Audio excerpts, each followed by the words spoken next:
الحمدللہ والصلاة والسلام علی رسول اللہ وعلی آلہ واصحابہ وبعد۔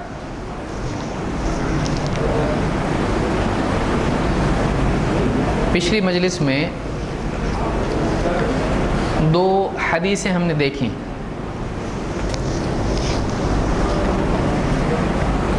ایک صحیح البخاری سے اور ایک صحیح مسلم سے، اور ان دونوں حدیثوں میں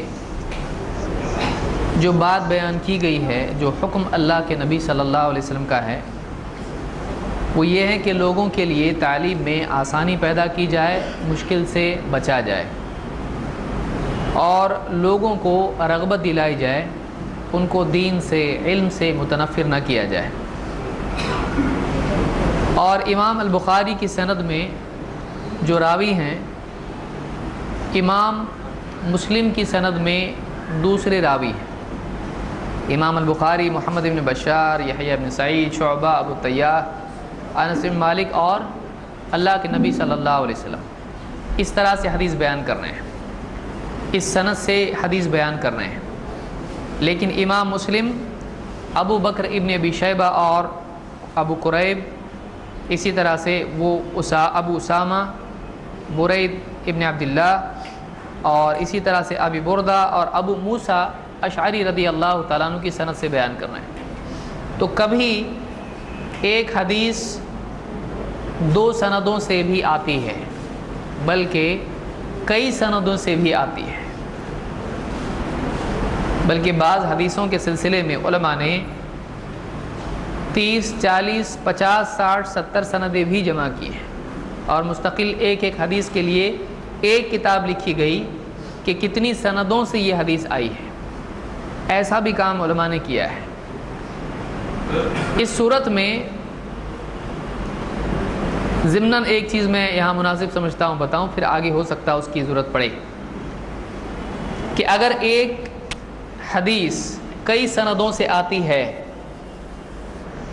جیسے یہاں یہ بات آئی کہ ہم کو اللہ کے نبی صلی اللہ علیہ وسلم نے حکم دیا بشروا ولا تنفروا یسروا ولا تعسروا، اس بات کو بیان کرنے والے یہاں دو راوی ہیں۔ صحابی میں سے ایک صحابی کون سے ہیں؟ ابو موسیٰ اشعری، اور دوسرے کون ہیں؟ انس بن مالک۔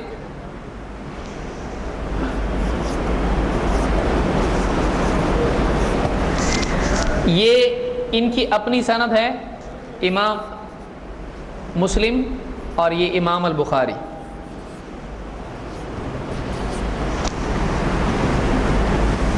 اگر کسی روایت میں ایسا ہو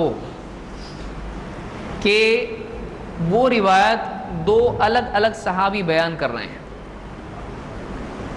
تو ان دو روایتوں میں کہا جاتا ہے کہ یہ ایک دوسرے کے لیے شاہد ہیں۔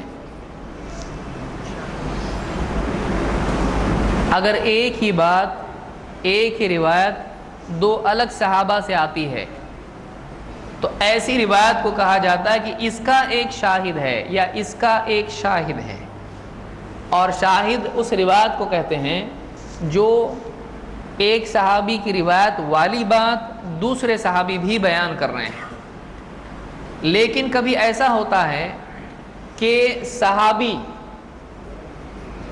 سے کئی سندوں سے وہ روایت آتی ہے، پھر کسی نے روایت کیا، اس کی اپنی سند، دوسرے کی اپنی، تیسرے کی اپنی، تو اب اس میں صحابی سب میں کیا ہیں؟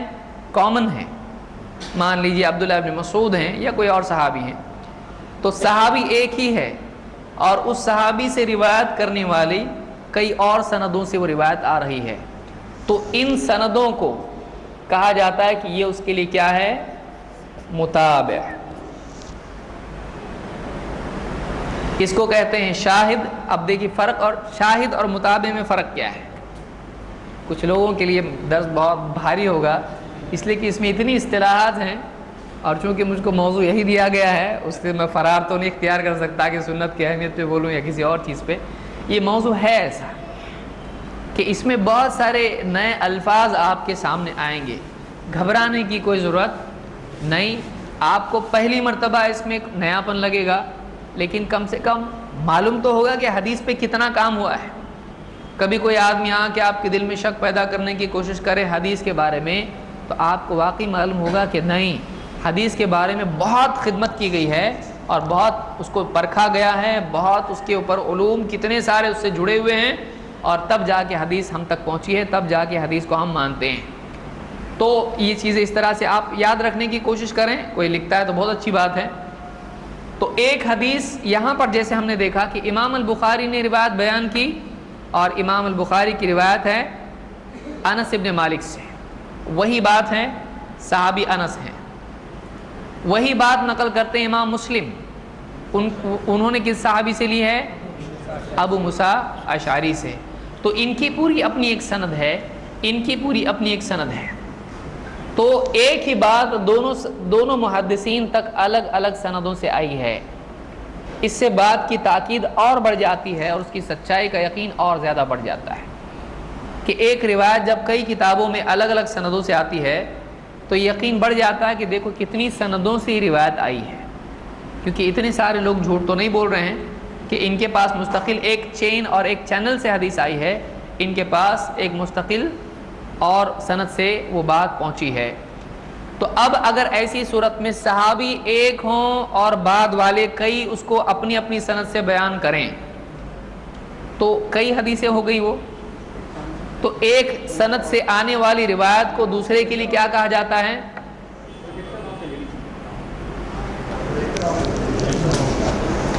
اس کے لیے دو لفظ ہیں،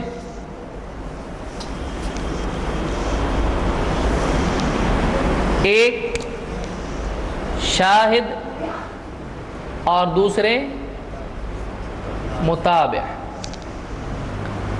شاہد اس کو کہیں گے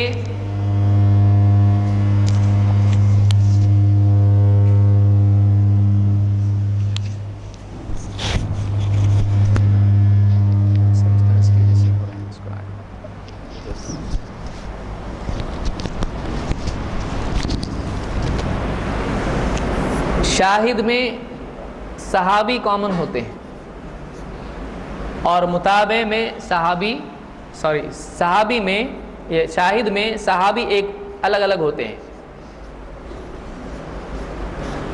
اور متابع میں صحابی ایک ہوتے ہیں، لیکن سندیں بعد میں بدل جاتی ہیں، آگے جا کے تابعی دو ہوں گے، تابعی سے اور لوگوں نے روایت کی، تو یہ ایک دوسرے کے لیے متابع کہلاتے ہیں، لیکن شاہد میں دو صحابی ایک ہی بات بیان کرتے ہیں۔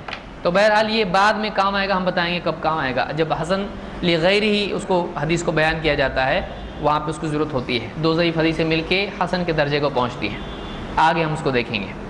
اب آئیے دیکھتے ہیں حدیث کی نسبت کے اعتبار سے اس کو کیا کیا نام دیا جاتا ہے، اس پر کیا حکم لگایا جاتا ہے، یعنی وہ حدیث اوپر کہاں تک پہنچتی ہے۔ ایک حدیث محدث نے روایت کی، اب یہاں سوال اس سے پہلے کہ میں آگے بتاؤں ایک اور بات یہاں پر سمجھ لیں کہ جیسے ایک بھائی نے ہم کو بتایا ابھی کچھ دیر پہلے کہ بعض کتابوں میں سند ہوتی ہے، ترجمے میں سند نہیں ہوتی ہے، اور کسی نے پوچھا کہ سند یعنی کہاں تک ہوگی۔ سند محدث جب کسی کتاب میں اس کو نقل کرتا ہے تو وہ اپنے سے شروع کرتے ہوئے اوپر تک کہاں تک جاتا ہے، جہاں تک اس کے پاس سند ہے، تو اللہ کے نبی صلی اللہ علیہ وسلم تک، کبھی صحابی اور کبھی کسی اور تک۔ تو سند محدث سے لے کر چاہے وہ لکھ رہا ہو یا بیان کر رہا ہو، سند وہاں سے شروع ہو کر اوپر جہاں تک اس کے پاس سند ہے، بیچ میں کبھی انقطاع ہے کبھی نہیں ہے، تو وہ پوری سند اپنے سے شروع کرتا ہے۔ یعنی سند کہاں تک ہوتی ہے، آپ سوچیں گے قیامت تک جائے گی سند، کہاں تک ہوگی، تو سند کہاں تک جاتی ہے۔ محدث جب حدیث کتاب میں لکھتا ہے یا لوگوں میں بیان کرتا ہے تو وہ اپنے سے لے کر اوپر تک بیان کرتا ہے، تو سند کہاں تک جاتی ہے، محدث تک ہوتی ہے، اور محدث سے اوپر تک جاتی ہے۔ اور وہ پہلے دور کے بھی ہو سکتے ہیں، جیسے امام مالک ہیں، بہت شروع کے دور کے ہیں، ان کی سندیں بہت مختصر ہوتی ہیں۔ مالک عن نافع عن ابن عمر عن النبی صلی اللہ علیہ وسلم، امام مالک کی بات سندیں کیسی ہیں، دیکھیے اتنی چھوٹی سند، یعنی کتنا کم فاصلہ ہے۔ امام مالک ہیں وہ نقل کرتے ہیں کس سے؟ نافع سے. نافع ابن عمر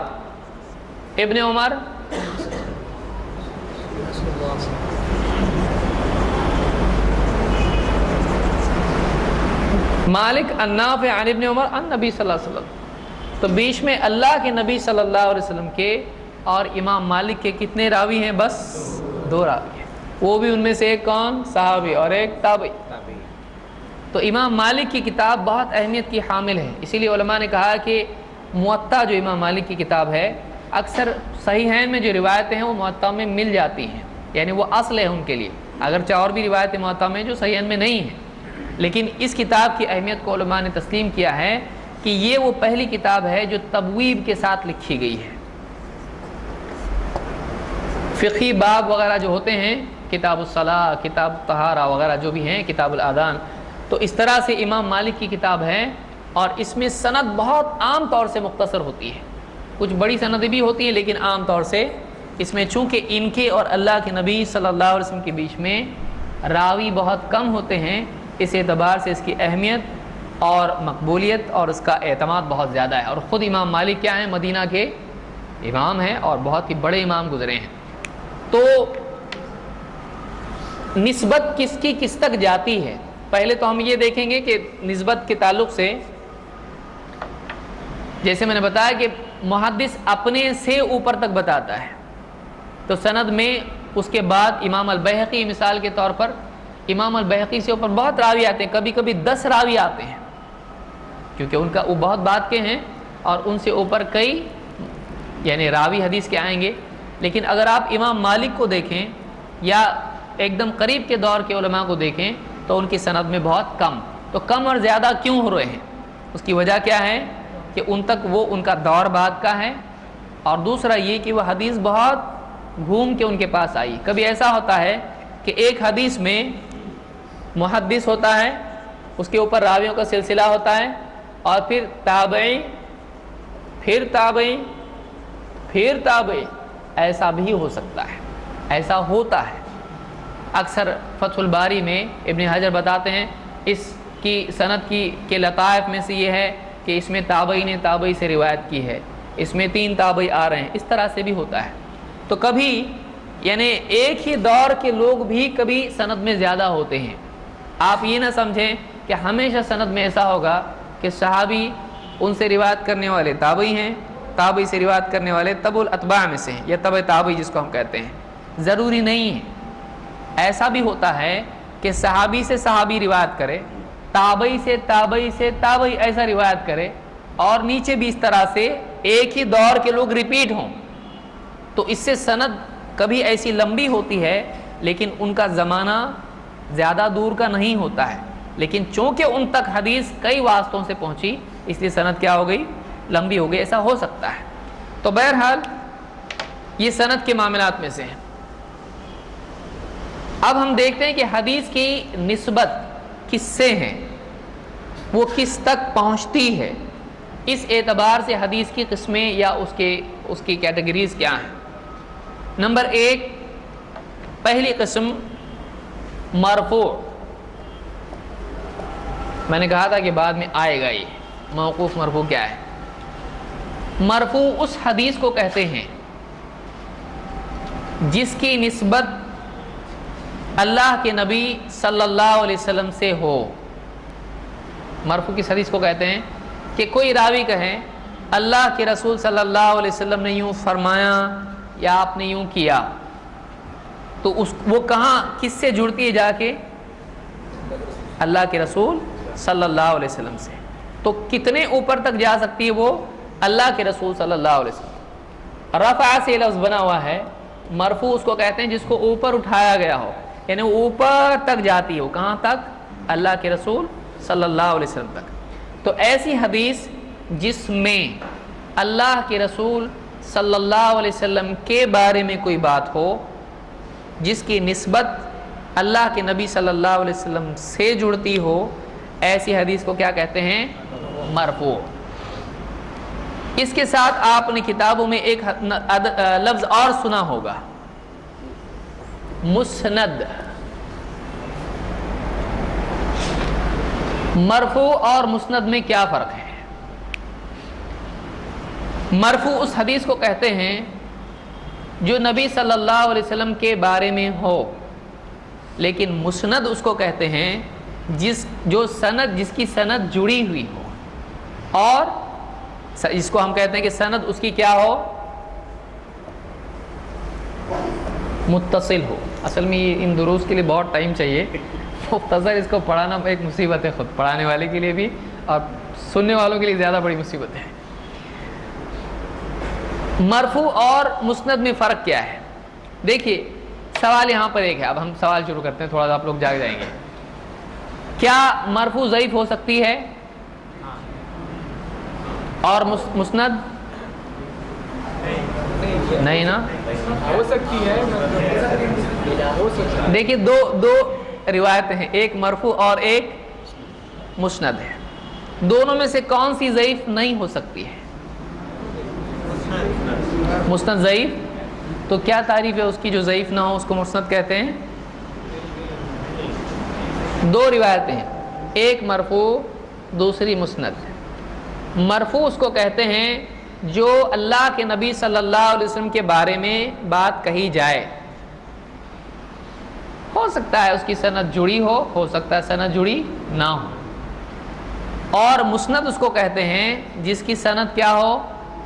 جڑی ہوئی۔ اب کچھ لوگ سوچ رہے ہیں اس کی سند جڑی ہو کا مطلب کیا ہے، جڑتا ٹوٹتا کیسے ہے یہ معاملہ؟ یعنی سند کسی کے بارے میں کہا جائے اس کی سند جڑی ہوئی ہے، اس کی سند جڑی ہوئی نہیں ہے، اس کا مطلب یہ ہوتا ہے کہ بیان کرنے والے نے ایسے آدمی کا نام لیا کہ مستق حدیث اس سے پہنچی جس سے اس کی ملاقات نہیں ہے۔ مثال کے طور پر کوئی آدمی ایسے شخص کا نام لے، یہ حدیث اس سے پہنچی ہے، اور کسی کا نام لے، جیسے کوئی آدمی کہے امام البخاری سے حدیث آئی ہے اور امام البخاری نے فلاں سے فلاں سے، اس کی ملاقات امام البخاری سے ہے نہیں، تو اس کا تعلق امام البخاری سے نہیں ہے۔ اسی طرح سے کوئی محدث کہے ہم تک فلاں سے حدیث پہنچی، عن کا لفظ استعمال کرتا ہے۔ عن کا مطلب کیا ہوتا ہے؟ یہ بات فلاں سے آئی ہے، جیسے ہمارے ہاں بھی کہا جاتا ہے میں نے سنا فلاں صاحب یہ کہہ رہے تھے، تو اب آپ دیکھیے اس میں پرابلم کیا ہو رہا ہے۔ میں نے سنا کہ فلاں صاحب ایسا کہہ رہے تھے، سننے والا یہ سمجھے گا اس نے جو سنا ہے بولنے والے کو سنا ہے یا واقعی جس کی بات بیان کر رہا ہے اس کو سنا ہے۔ اس سے پوچھا جائے گا بھائی تمہاری تو ان کی ملاقات ہی نہیں ہوئی، آج سے وہ 100 سال پہلے کے ہیں، تم تو بچے تھے ہی نہیں ابھی تو کہے گا ان سے سنیے کا مطلب ان سے نہیں سنی ہے، میں نے سنا ہے کہ انہوں نے ایسا کہا ہے، تو بیچ میں کس نے سنا؟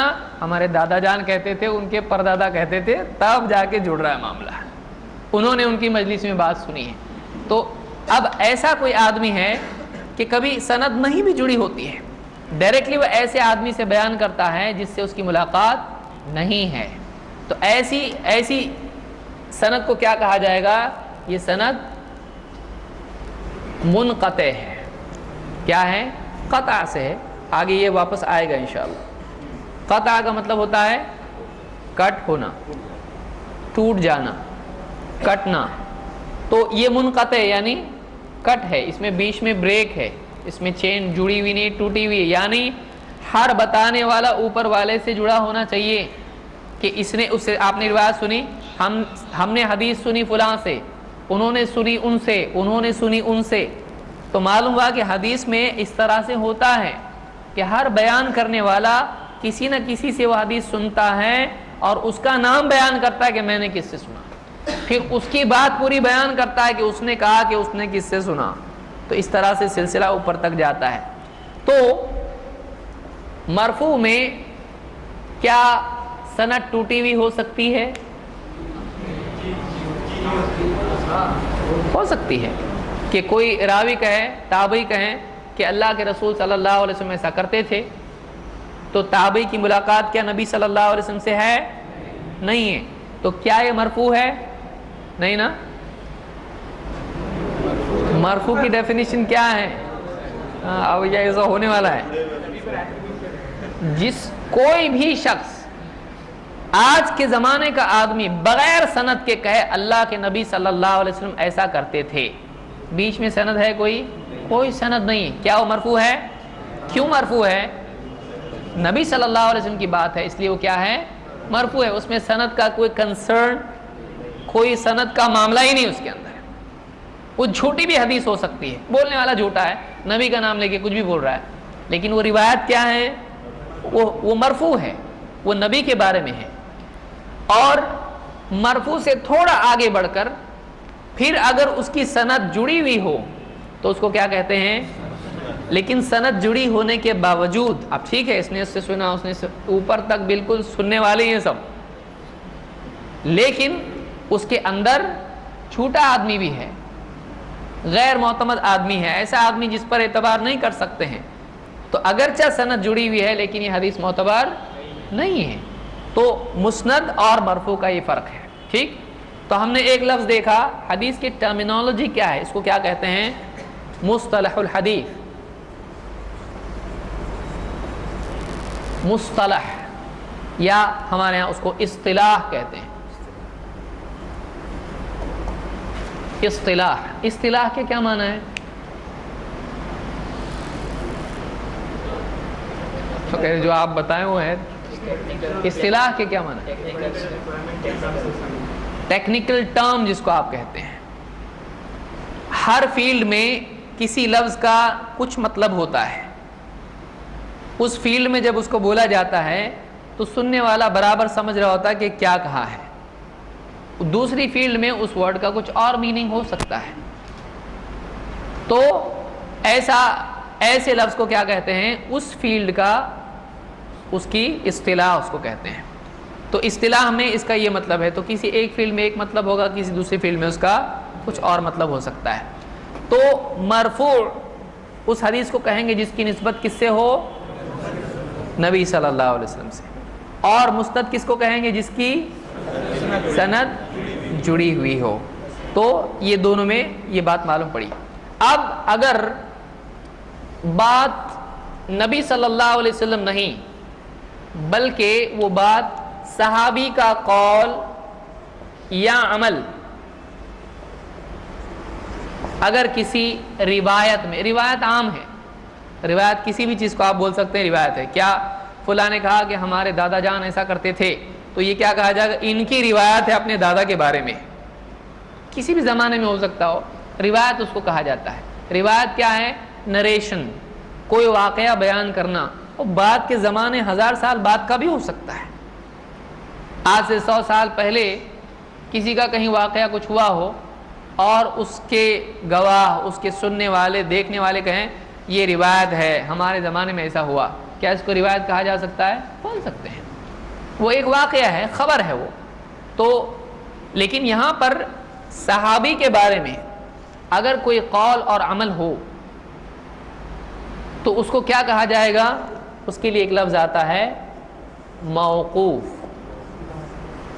یہ وقفہ سے ہے، وقفہ کے معنی ہے رک جانا، تو یہ اوپر تک نہیں گئی بات، کیا ہو گئی؟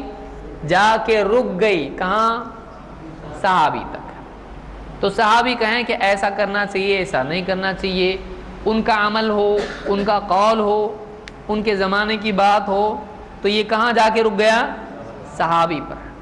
وہ بات صحابی تک رک گئی، ان کی بات، صحابی کا قول یا صحابی کا عمل، اس کو کیا کہیں گے؟ موقوف۔ تو اب دو لفظ ہم نے دیکھے، مرفوع اور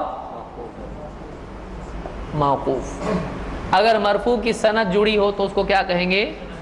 مسند، مسند۔ اگر صحابی سے نیچے کا طبقہ، اس کو کیا کہتے ہیں؟ تابعی۔ اگر کوئی بات کسی تابعی کے بارے میں ہو، ان کا قول ہو، ان کا عمل ہو، تو ایسی روایت کو کہا جاتا ہے یہ مقطوع ہے۔ مقطوع کس سے ہے؟ قطع۔ تو یہ چونکہ سلسلہ کٹ گیا اس کا، اوپر صحابی اور نبی صلی اللہ علیہ وسلم دونوں نہیں ہیں، یہ جا کے رک گیا کہاں تک؟ تابعی تک۔ تو اب اس کو کیا کہا جائے گا؟ یہ مقطوع ہے۔ تو ایک مرفوع، 2 موقوف اور 3 مقطوع. لیکن اب ایک اور چیز بیچ میں آ گئی، وہ یہ کہ صحابی اور تابعی اور تبع تابعی یہ ہیں کون؟ یعنی کوئی کہے کہ صحابی کون ہے، تابعی کس کو کہتے ہیں، تبع تابعی، تو ڈیفینیشن ان کی کیا ہے؟ صحابی کس کو کہتے ہیں؟ جس نے اللہ کے نبی صلی اللہ علیہ وسلم کو دیکھا اور ایمان لایا. کیا ایسا ہی ہے یہ؟ جس نے اللہ کے نبی صلی اللہ علیہ وسلم کو دیکھا اور ایمان لایا وہ صحابی ہے، اور بعد میں مرتد ہو گیا تو ایمان پر خاتمہ ہوا. اب ایمان کہاں ہوتا ہے؟ تو کیسے معلوم پڑے گا خاتمہ ہوا کہ نہیں ہوا؟ صحابی کی تعریف کیا ہے؟ یہ تو بہت بڑی مصیبت ہو گئی. آپ لوگ سوچ رہے ہیں کہاں لا کے پھنسا دیا ہم کو. کوئی سوچے گا دروازہ کہاں ہے، پیچھے بھی پبلک بیٹھی ہے، جا بھی نہیں سکتے. کون بتائے گا صحابی کی تعریف کیا ہے؟ صحابی کے معنی کیا ہے؟ صاحب، وما صاحبکم بمجنون، اصحابی جیسے آپ نے فرمایا. تو صحابی کے معنی ہے صاحب، صاحب ساتھ والا، ساتھی. لیکن کیا ہم ہر ساتھی کو صحابی کہتے ہیں؟ نہیں. اصطلاح میں، دینی اصطلاح میں صحابی کس کو مانا جاتا ہے؟ جو اللہ کے نبی صلی اللہ علیہ وسلم کے ساتھی ہوں، باقی دوسرے ساتھیوں کو صحابی نہیں بولا جاتا ہے. پھر صحابی کی تعریف کیا ہے؟ حد اس کی کیا ہے؟ کیسے پہچانے کہ صحابی کس کو کہتے ہیں؟ جس نے کیا ختم ہاں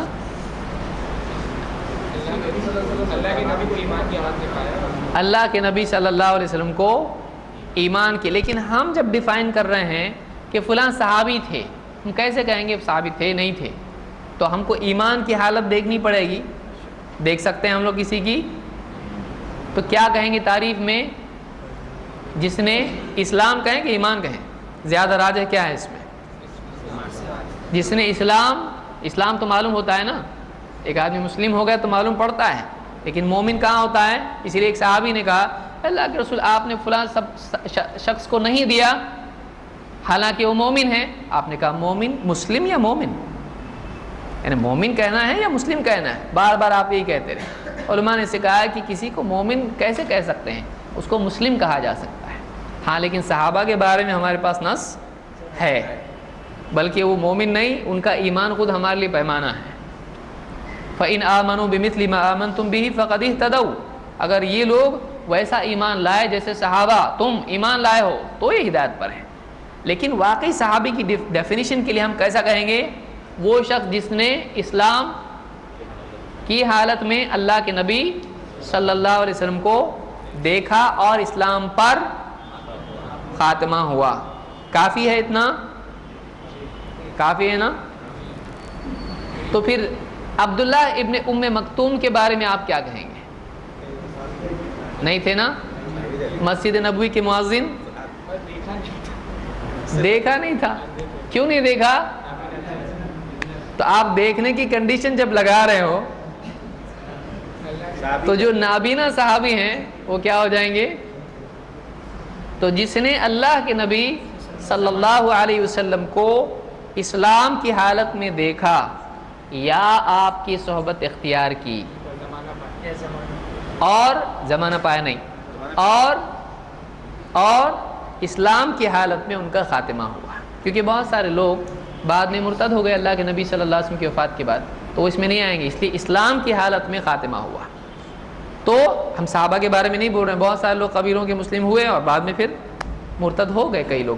ابوبکر صدیق رضی اللہ تعالیٰ نے زکوٰۃ کے بارے میں جب باتیں ہوئی، بہت ساری تفصیل ہے اس کی، اس میں نہیں جاؤں گا میں ابھی. تو جس نے اسلام کی حالت میں اللہ کے نبی صلی اللہ علیہ وسلم کو دیکھا یا صحبت اختیار کی اور اسلام ہی کی حالت میں خاتمہ ہوا، ان کو کیا کہیں گے؟ صحابی. ابھی تھوڑی دیر پہلے بات آئی تھی یا آپ کا زمانہ پایا ہو، تو کیا وہ صحابی ہیں؟ نہیں. کیا ہیں؟ نہیں؟ کچھ لوگ بولے پکا بالکل نہیں ہے. تو کیا ایسا ہو سکتا ہے کہ کوئی آدمی اللہ کے نبی صلی اللہ علیہ وسلم کے زمانے میں ہو اور نہ آپ سے ملا ہو نہ آپ کو دیکھا ہو اور مسلم بھی ہو؟ ایسا ہو سکتا ہے؟ ایسے لوگوں کو کیا کہتے ہیں؟ اور یہ کیا بولیں گے؟ یہ نہ صحابی ہو رہے نہ تابعی ہو رہے، بیچ میں ہی کچھ ہے. کیا ہے؟ کیا کہتے ہیں ایسے لوگوں کو؟ معلوم ہے کسی کو؟ ایسے لوگوں کو مخضرم کہا جاتا ہے. مخضرم.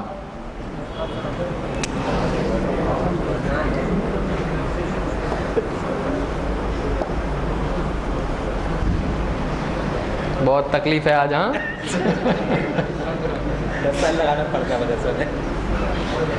اس کو کیا کہتے ہیں؟ مخضرم.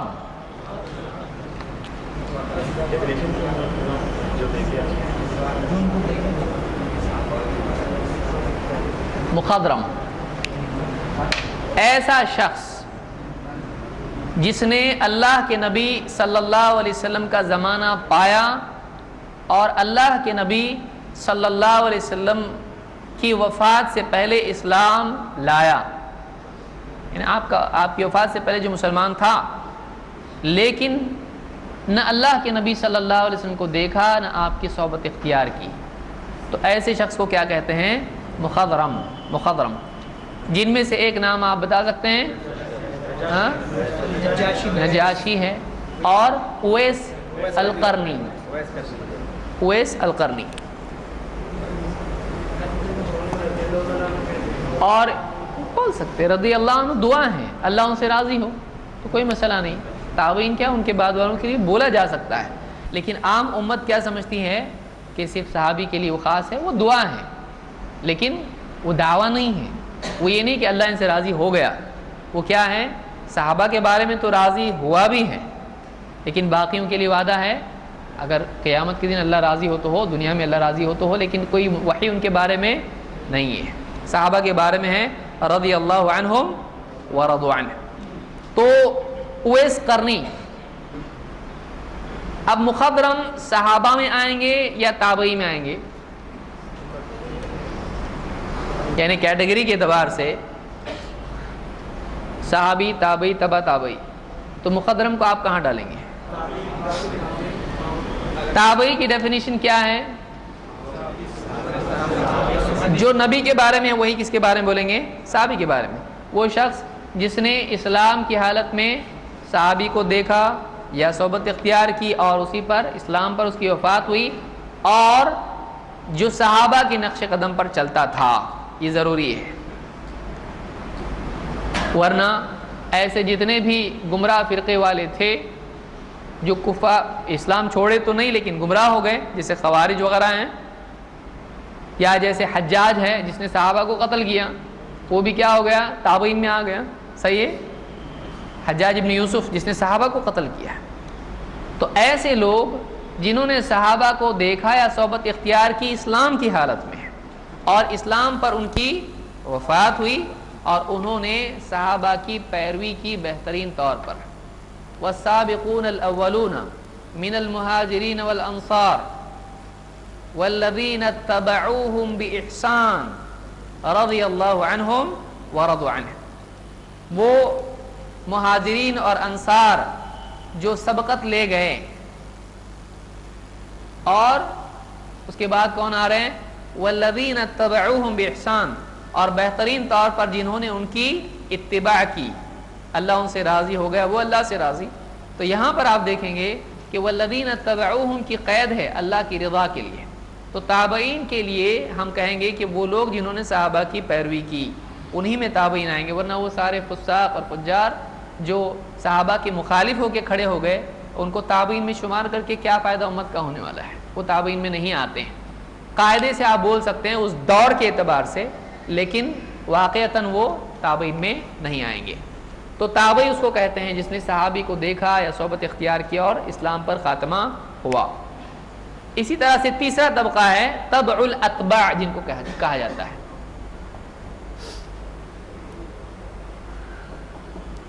یا تبع تابعین. تبع تابعی ہمارے یہاں کہتے ہیں اس کو. تو وہ جو تابعی کے تابع ہے. تو یہ 3 طبقے ہوئے. 3 تک کیوں دیکھ رہے ہیں ہم لوگ؟ خیر القرون قرنی ثم الذین یلونہم ثم الذین یلونہم. یہ حدیث کسی بھی حدیث کی کتاب میں نہیں ہے ان الفاظ کے ساتھ. خیر القرون قرنی جو عام طور سے بولے جاتے ہیں، آپ تلاش کیجئے، آپ کو کسی بھی حدیث کی کتاب میں خیر القرون قرنی لفظ نہیں ملے گا. لیکن اتنا معروف ہے کہ آپ کو تقریباً خطبات وغیرہ جو دیے جاتے ہیں اس میں آپ کو سننے ملے گا خیر القرون قرنی ثم الذین یلونہم ثم الذین یلونہم. اس لفظ سے نہیں ہے. خیر الناس قرنی، سب سے بہترین لوگ وہ ہیں جو میرے قرن کے ہیں. خیر القرون قرنی لفظ سے حدیث نہیں آئی. تو اس میں آپ نے کتنے طبقے بتائے؟ خیر الناس قرنی، بہترین لوگ وہ جو میرے دور کے ہیں، نمبر 1. تو کون ہوئی یہ؟ ثم الذین یلونہم، پھر وہ جو ان کے بعد، یہ کون ہوئے؟ ثم الذین یلونہم، پھر کون ہو گئے؟ تو یہ 3 طبقے جو ہیں حدیث میں آئے ہیں. اسی لیے محدثین عام طور سے ان 3 طبقات کی رعایت کرتے ہیں، خاص لحاظ کرتے ہیں، طبقات میں ان کو بانٹتے ہیں. تو صحابی، تابعی اور تبع تابعی، تو یہ 3 طبقے ہیں. تو اس اعتبار سے مرفوع، موقوف اور مقطوع. مرفوع کون سی حدیث ہے؟ جس کی نسبت اللہ کے نبی صلی اللہ علیہ وسلم سے ہو، پھر اس کی سند ہو نہیں ہو، معتبر ہو غیر معتبر ہو، وہ سب بات کی بات ہے، لیکن ہے کیا؟ یہ مرفوع ہے. نمبر 2 موقوف، یہ کس سے جڑی ہوتی ہے؟ کس کے بارے میں؟ صحابی کے بارے میں. اور تیسری مقطوع، یہ کس کے بارے میں ہے؟ تابعی کے بارے میں ہے. تو یہ 3 روایتیں ہم نے 3 قسمیں دیکھی. اور اس میں مسند کس کو کہیں گے؟ جس کی سند جڑی ہوئی ہو. اس میں ایک لفظ اور استعمال کیا جاتا ہے جو ان سب کو شامل ہے.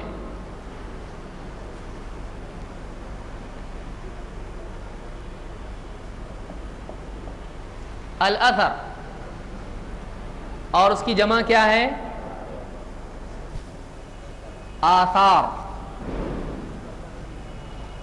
بارش کے آثار ہیں تو آثار ہمارے یہاں سے استعمال ہوتا ہے. اثر، اثر کا مطلب پیچھے چھوڑی ہوئی چیز، پیچھے چھوڑی ہوئی چیز.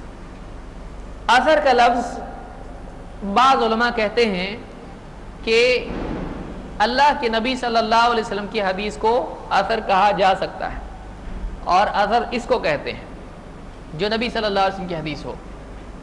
اور عام طور سے علماء جس چیز پر ہیں وہ یہ کہ جب اثر کہا جائے تو بنیادی طور پر اس سے مراد اللہ کے نبی صلی اللہ علیہ وسلم کے علاوہ دوسروں کی روایتیں ہوتی ہیں. پھر وہ صحابہ کے آثار ہو سکتے ہیں، تابعین کے اقوال ہو سکتے ہیں، تبع تابعین کے فتوے ہو سکتے ہیں. وہ ساری چیزیں بعد والوں کی کس میں آتی ہیں؟ آثار میں آتی ہیں. اور حدیث بنیادی طور پر اللہ کے نبی صلی اللہ علیہ وسلم کے لیے استعمال ہوتا ہے. لیکن یہ ضروری نہیں ہے، بلکہ کبھی اس طرح سے ہوتا ہے کہ حدیث کو بھی کیا کہہ دیا جاتا ہے؟ یہ اثر ہے. اس میں کوئی حرج ہے؟ کوئی مسئلہ نہیں ہے کہ اللہ کے نبی صلی اللہ علیہ وسلم کی حدیث اور صحابہ کے اقوال، تابعین کے اقوال، تبع تابعین کے اقوال، سب کو اگر کوئی آدمی اثر کہہ دے تب بھی کوئی مسئلہ نہیں ہے. مثال کے طور پر امام احمد ابن حنبل کا قول ہے انما الحجۃ فی الآثار. انہوں نے کہا کہ ثوری کی رائے، فلاں کی رائے، فلاں کی رائے، سب رائے ہیں میرے نزدیک، سب برابر ہے. سفیان ثوری کی رائے، فلاں کی رائے، امام مالک کی رائے، اوزاعی کی رائے. کہا کہ میرے نزدیک سب کے سب برابر ہیں. لیکن کہتے ہیں امام احمد کہتے ہیں کہ لیکن حجت اگر ہے، واقعی دلیل اگر کوئی چیز بن سکتی ہے تو کس میں ہے؟ آثار میں. تو یہاں پر آثار یعنی روایات، جو روایتیں آئی ہیں ان کو کیا کہا جا سکتا ہے؟ آثار. جیسے مثال کے طور پر امام الطحاوی نے کتاب لکھی شرح معانی الآثار. اب اس میں صرف صحابہ اور تابعین کے اقوال نہیں ہیں بلکہ اس میں کیا ہے؟ مرفوع روایات بھی ہیں. تو اس طرح سے روایات کے لیے آثار بھی استعمال لفظ کیا جا سکتا ہے. لیکن عام طور سے جب اثر وغیرہ کہا جاتا ہے تو اس سے کیا مراد ہوتا ہے؟ نبی صلی اللہ علیہ وسلم کے علاوہ. لیکن کبھی ایسا استعمال کوئی کرتا ہے تو کوئی اس میں حرج نہیں ہے. تو مرفوع، موقوف، مقطوع، پھر اور ایک لفظ مسند، اور ایک لفظ کیا دیکھا ہم نے ابھی آخر میں؟ اثر. جیسے کہتے ہیں کہ سفیان ثوری سے ایک اثر آیا ہے، یا حضرت علی کے اثر میں ایسا ایسا ہے. تو صحابی، تابعی، تبع تابعی کے اقوال اور ان کی روایت کو اثر عام طور سے کہا جاتا ہے. تو یہ کس اعتبار سے ہم نے دیکھا تقسیم، کس اعتبار سے کیٹیگریز تھی؟ کون سی کیٹیگری ہے یہ؟ ہاں، نسبت کس سے جڑتی ہے، بات کہاں تک جا رہی ہے، کس کی بات بیان کی جا رہی ہے، نبی صلی اللہ علیہ وسلم کی، صحابی کی، تابعی کی، کسی اور کی. تو اس اعتبار سے اس کے نام روایت کے الگ الگ ہوتے ہیں. اب ہم آگے بڑھتے ہیں. اب ہم دیکھتے ہیں کہ بیان کرنے والوں کی تعداد کے اعتبار سے روایت کی کیا کیٹیگریز ہیں، اس کی کیسی تقسیم ہے، اس کو کیسے، اس کے لیے کیا الفاظ آتے ہیں. بنیادی طور پر دو کیٹیگریز بیان کی جاتی ہیں راویوں کی گنتی کے اعتبار سے. نمبر ایک، متواتر. نمبر دو، آحاد.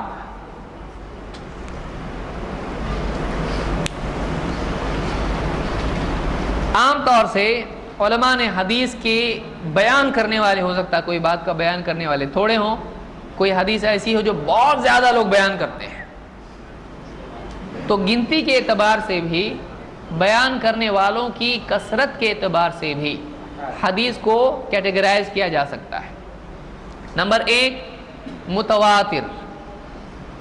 تواتر کے معنی ہوتے ہیں ایک کے پیچھے ایک آنا، یعنی کئی لوگ ایک کے بعد ایک، اس نے بیان کیا، اس نے بیان کیا، اس نے بیان کیا، بہت سارے لوگوں نے بیان کیا، تو اس کو کیا کہتے ہیں؟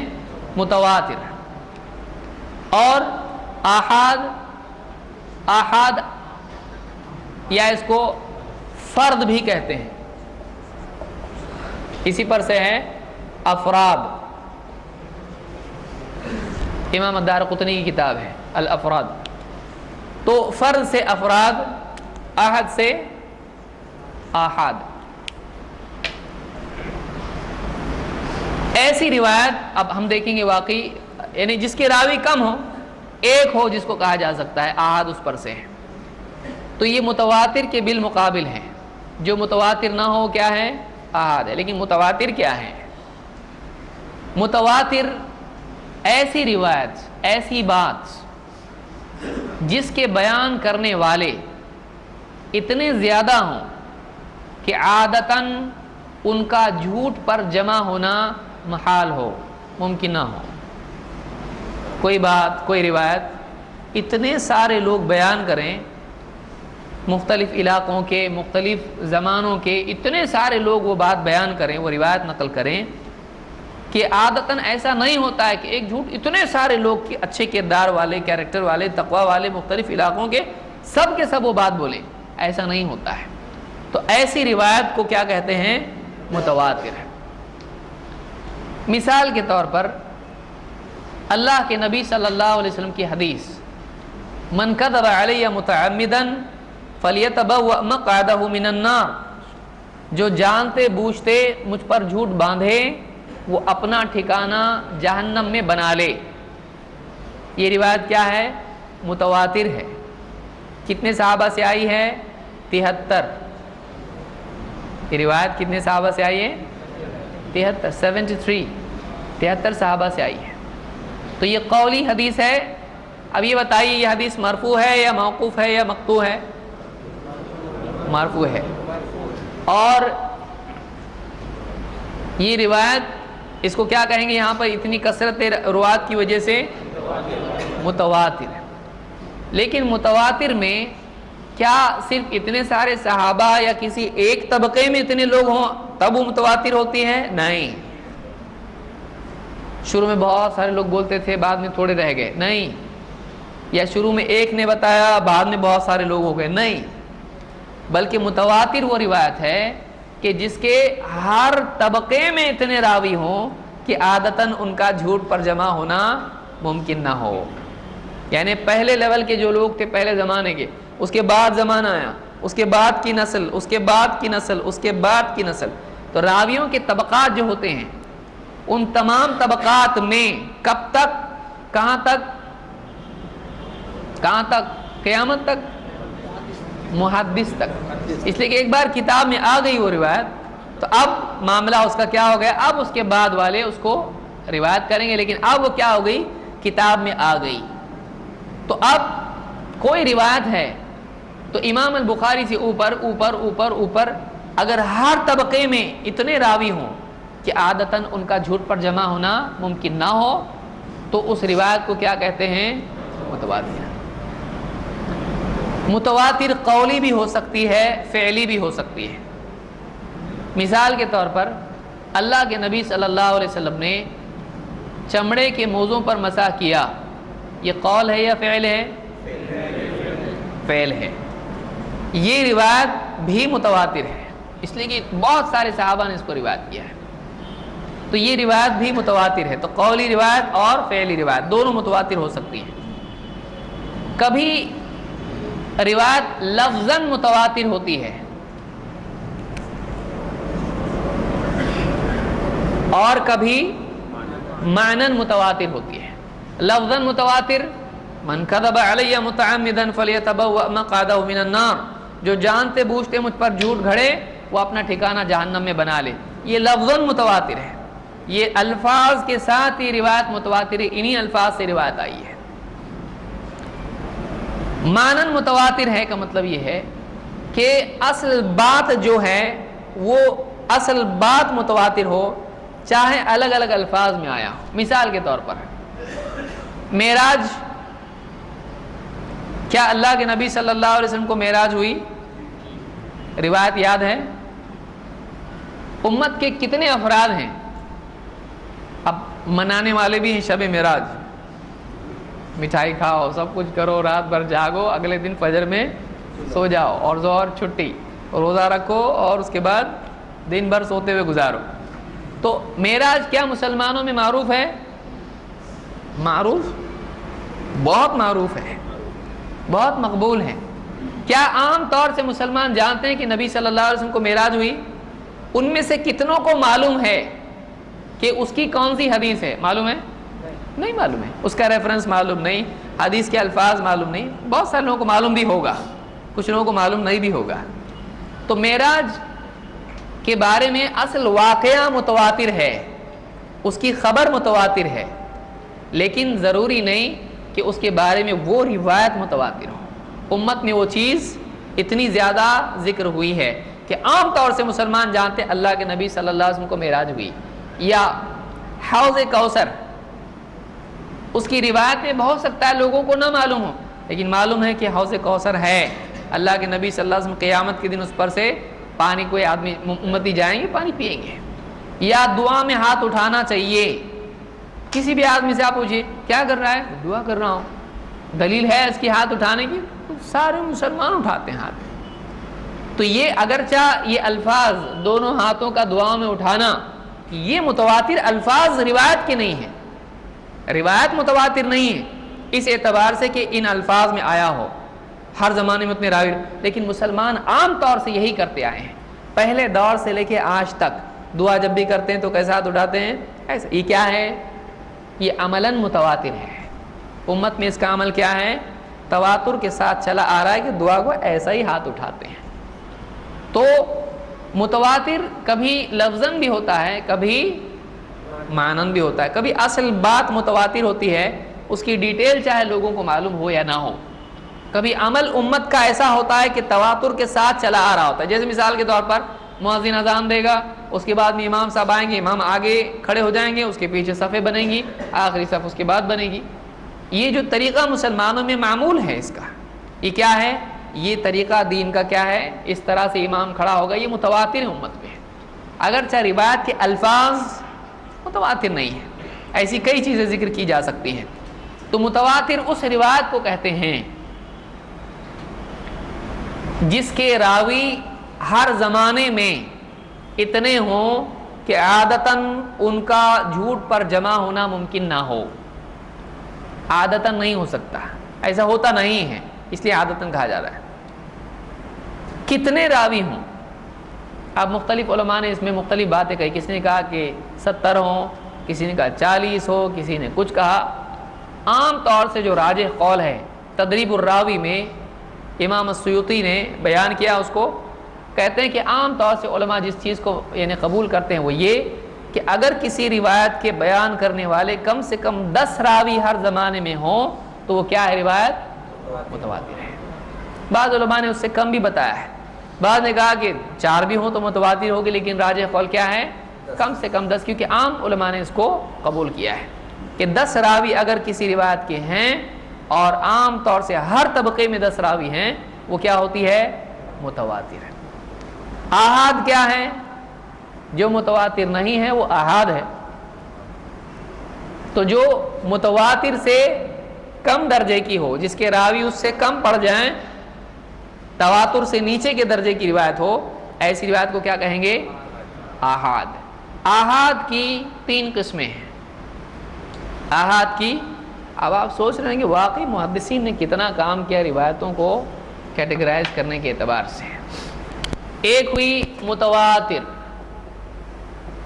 دوسرا ہوا آحاد۔ آحاد کی 3 قسمیں ہیں۔ نمبر 1 مشہور، 2 عزیز، 3 غریب۔ اب دیکھیں مشہور بہت مشہور ہے، وہ مشہور نہیں ہے، اگرچہ لغت کے اعتبار سے معنی وہی ہے، شہرت پایا ہوا، لیکن حدیث کی اصطلاح میں مشہور کا کچھ اور مطلب ہوتا ہے۔ عزیز دونوں اعتبار سے آتا ہے۔ عزیز وہ جو بہت کم ملتا ہے، نادر جس کو کہا جاتا ہے، اور عزیز قوی کے معنی میں بھی آتا ہے، قوت والا، دونوں کے لیے بھی آتا ہے، کیونکہ اللہ کے ناموں میں سے بھی ہے العزیز، وهو العلی، جیسے عزیز اللہ نے کہا ہے ایک جگہ پر، تو عزیز اللہ کے عزیز ذو انتقام اللہ نے کہا جیسے، تو عزیز قوی کے معنی میں بھی آتا ہے، اور عزیز نادر بہت کم ملتا ہے، اس معنی میں عزا یعز اور عزا یعز دونوں کے اعتبار سے استعمال ہوتا ہے۔ اور غریب، ہمارے یہاں پہ غریب کس کو کہتے ہیں؟ بیچارے کے پاس نہ کھانے کو ہے، نہ پینے کو ہے، نہ پہننے کو ہے، تو ایسا آدمی ہمارے کیا ہوتا ہے؟ غریب۔ عربی میں غریب اس کو نہیں بولتے ہیں، عربی میں غریب کہتے ہیں اس کو جو اجنبی ہو، اکیلا ہو۔ کن فی الدنیا کأنک غریب، دنیا میں ایسا رہ جیسا تو اجنبی ہو، یہ نہیں کہ غریب رہے، جیسا غریب رہتے ہیں ویسا تو رہے، یہ نہیں ہے۔ یہاں پر غریب سے مراد کیا ہے؟ عربی میں اجنبی، ایک اکیلا۔ اجنبی کیسا ہوتا ہے؟ اس کو کوئی پہچانتا نہیں، وہ اکیلا ہے، تو اس کو کیا کہتے ہیں؟ غریب۔ تو مشہور، عزیز اور غریب، یہ حدیث بہت غریب حدیث ہے، تو غریب وہ اس اعتبار سے نہیں ہے، اکیلا ہونے کے اعتبار سے۔ آئیے دیکھتے ہیں کیا ہے۔ مشہور اس حدیث کو کہتے ہیں جس کے ہر زمانے میں کم سے کم 3 راوی ضرور ہوں۔ مشہور اس حدیث کو کہتے ہیں جس کے ہر زمانے میں کم سے کم 3 راوی ہوں۔ اگر ایسا ہو کسی زمانے میں 10، کسی زمانے میں 20، کسی زمانے میں 3، کسی زمانے میں 40، تو یہ روایت کیا ہوگی؟ ہاں، یہ روایت متواتر نہیں ہے، ٹوٹل کر کے ایوریج نہیں کر سکتے آپ، 40 ہو رہے ہیں ایک زمانے میں، نہیں۔ آپ متواتر کے لیے کیا ہے؟ ہر زمانے میں، کسی ایک زمانے میں بھی اگر 10 سے کم ہو گیا، 3 رہ گئے، تو وہ اب متواتر نہیں ہوگی، کیونکہ ہر زمانے میں اتنے ہونا چاہیے۔ صرف ایک زمانے میں 3 تھے، باقی سارے طبقات میں، ہم طبقات اس کو کہیں گے کیونکہ علماء اس کے لیے طبقات استعمال کرتے ہیں، کسی ایک طبقے میں 3 ہیں لیکن باقی سارے طبقوں میں 10 ہے، تو تھوڑا اس کو کنسیشن نہیں دے سکتے؟ کر سکتے ہیں، چلو ایک زمانے میں 3 رہ گئے تو کیا ہو گیا، باقی تو دیکھو، تو کیا اس کو ہم متواتر کہہ سکتے ہیں؟ نہیں، کیونکہ ایک زمانے میں کتنے رہ گئے تھے؟ 3، تو وہ متواتر کی بجائے کس کیٹیگری میں جائے گی؟ مشہور کی۔ کیا اس کو آحاد کہہ سکتے ہیں؟ نہیں، آحاد ہی میں تو ہے وہ، ہاں تو آحاد ہی میں ہے وہ، لیکن آحاد میں پھر کیا ہو گئی؟ وہ آحاد ہی کی بلڈنگ میں ہے لیکن کمرے میں کس کے ہے؟ مشہور کے۔ تو یہ مشہور ہوئی جس کے راوی کتنے رہ گئے ہوں کسی زمانے میں؟ 3۔ عزیز کس کو کہتے ہیں؟ جس کے راوی کسی زمانے میں 2 رہ گئے ہوں، چاہے باقی زمانوں میں، باقی طبقات میں زیادہ ہوں، ہر طبقے میں 3 ہیں لیکن کسی ایک طبقے میں 2 ہیں، تو کیا اس کو مشہور کہیں گے؟ متواتر؟ متواتر تو سوال ہی پیدا نہیں ہوتا ہے، مشہور کہیں گے؟ نہیں، کسی ایک طبقے میں 2 راوی رہ گئے تھے تو اس کو محدثین کیا کہتے ہیں؟ یہ حدیث عزیز ہے، یہ حدیث عزیز ہے۔ اور اگر کسی روایت کے بارے میں ہو کہ کسی طبقے میں ایک راوی اس کا رہ گیا ہو، چاہے شروع کے طبقے میں ہو چاہے بعد کے طبقے میں ہو، تو ایسی روایت کو کیا کہتے ہیں؟ یہ روایت کیا ہے؟ غریب ہے۔ ترمذی میں آپ کو اکثر یہ لفظ سننے آئے گا، امام ترمذی کہتے ہیں ھذا حدیث حسن غریب، یہ حدیث حسن ہے اور غریب ہے۔ غریب حدیث کی مثالوں میں سے ایک مثال میں دیتا ہوں، اس سے پہلے کبھی ایسا ہوتا ہے کہ حدیث غریب اپنے ابتدائی مرحلے میں ہوتی ہے لیکن بعد کے مرحلے میں، بعد کے طبقات میں بہت زیادہ وہ مشہور ہو جاتی ہے، اور گویا کہ بعد کے زمانے میں تواتر کی حد کو پہنچ جاتی ہے دوسرے یعنی نسبی اعتبار سے۔ مثال کے طور پر انما الاعمال بالنیات، یہ حدیث کیا ہے؟ بخاری کی حدیث ہے۔ بخاری میں کتنی جگہ آئی ہے؟ 7 جگہ آئی ہے۔ امام البخاری نے 7 جگہ اس کو ذکر کیا ہے، انما الاعمال بالنیات۔ عمر بن خطاب رضی اللہ عنہ اس کے راوی ہیں، ان کے سوا اور کوئی اس کو روایت نہیں کرتا ہے، تو یہ حدیث صرف کس سے آئی ہے؟ عمر بن خطاب رضی اللہ تعالیٰ عنہ سے، اور اس اعتبار سے، اور ان کے بعد بھی 3 طبقوں تک ایک ہی راوی اس کو روایت کرتا ہے، لیکن اس کے بعد آج اس دور میں آپ دیکھیں اور پچھلے ادوار میں آپ دیکھیں محدثین کو، تو معلوم پڑے گا کہ یہ حدیث کیا ہے؟ ایک دم عام مشہور حدیث ہے۔ انما الاعمال بالنیات حدیث نہیں معلوم تو تعجب ہوگا، یعنی عوام کو بھی معلوم ہے، علماء عام طور سے اپنی کتابوں میں اس کو تذکرہ اس حدیث کا کرتے آئے ہیں، لیکن اپنی اصولی اعتبار سے اگر دیکھا جائے تو یہ حدیث کیا ہے؟ غریب ہے۔ کیوں؟ اس کے بیان کرنے والے کون ہیں؟ عمر بن خطاب رضی اللہ تعالیٰ عنہ ہے۔ تو کبھی ایسا ہوتا ہے کہ یہ حدیث ابتدائی مرحلے میں غریب ہوتی ہے لیکن بعد کے مرحلوں میں وہ پھیلتی چلی جاتی ہے اور بہت مشہور ہو جاتی ہے، تو لیکن اصلاً یہ حدیث کیا کہلائے گی؟ غریب ہی کہلائے گی، کیونکہ سارے طبقات میں اس کے کم سے کم 3 راوی ہونا چاہیے تو مشہور ہوگی، ایسا یہاں پر نہیں ہے، لہذا وہ غریب ہے۔ کیا غریب حدیث ضعیف ہوتی ہے؟ ہوتی ہے، غریب ہوگی تو ضعیف ہوگی، ایسا ہے؟ اور متواتر ضعیف ہو سکتی ہے؟ متواتر روایت کیا ہوتی ہے؟ ضعیف نہیں ہوتی ہے، بلکہ متواتر اپنی قوت اور استدلال کے اعتبار سے جیسا قرآن سے ثابت ہوتا ہے ویسے متواتر سے ثابت ہوتا ہے، یعنی سب سے پختہ روایت اگر کہی جائے اصولی اعتبار سے، کتابوں کے حوالے کے بغیر، یعنی روایت کون سی سب سے پاورفل ہوتی ہے تو اس کو کیا کہیں گے؟ کون سی روایت ہے؟ متواتر۔ جیسے قرآن ہے کہ ایک دم ثابت ہی، کوئی ٹھوس بات ہے، وہ ایک دم اس میں کوئی مطلب کنفیوژن کا معاملہ نہیں ہے قرآن میں ایسا، تو ویسی کون سی روایت ہوتی ہے؟ متواتر ہے۔ اور غریب صحیح بھی ہو سکتی ہے اور ضعیف بھی ہو سکتی ہے، ضروری نہیں کہ ضعیف ہو۔ متواتر کے مقابلے میں مشہور یا یعنی ان تینوں میں مشہور، عزیز اور غریب، ان میں زیادہ قوت کس کی ہوگی؟ کوئی آدمی کہہ سکتا ہے 3 2 1 کیا فائدہ، حدیث تو حدیث ہی ہے نا، لیکن یہاں فائدہ کیا ہے؟ اس میں راویوں کی کثرت کی وجہ سے اس بات کی قوت بڑھتی کہ گھٹتی ہے؟ بڑھتی۔ آج کی دنیا کے معاملات میں بھی آپ دیکھیں، اپنے معاملوں میں کوئی ایک آدمی آپ کو فون کر کے بتایا کہ فلاں صاحب دواخانے میں ہے، تو دوسرا بھی فون آیا فلاں صاحب دواخانے میں ہے، تو آپ کو جتنے زیادہ لوگ بولتے جائیں گے آپ کا یقین گھٹتا جائے گا کہ بڑھتا جائے گا؟ معلوم ہوا کہ کثرت روایت سے خبر میں قوت پیدا ہو جاتی ہے۔ لہٰذا اس طرح کی تقسیم سے ایک فائدہ یہ ہوتا ہے کہ اگر ترجیح کا موقع آئے تو ایسی صورت میں دیکھا جاتا ہے کون سے راوی زیادہ ہیں، کیا ہے، اس طرح سے اگر جمع ممکن نہ ہو تو آگے ہم لوگ آئیں گے شاذ وغیرہ کے سلسلے میں۔ تو یہ 3 قسم کی روایتیں ہم نے دیکھی۔ اب کل ملا کے کتنی روایتوں کے نام دیکھے ہم نے؟ راویوں کی تعداد کے اعتبار سے 5 کہ 55؟ 5 بھی وہی 55 بھی وہی، جب سمجھ میں نہیں آ رہا تو دونوں میں کیا فرق ہے؟ 4۔ پہلا کیا تھا؟ 5، آپ اس اعتبار سے اصطلاح 5 ہے، ہم نے 5 دیکھی ہے، صحیح ہے۔ پہلے 2 تقسیم، پہلی تقسیم کیا تھی؟ 2 کیٹیگریز، متواتر اور آحاد۔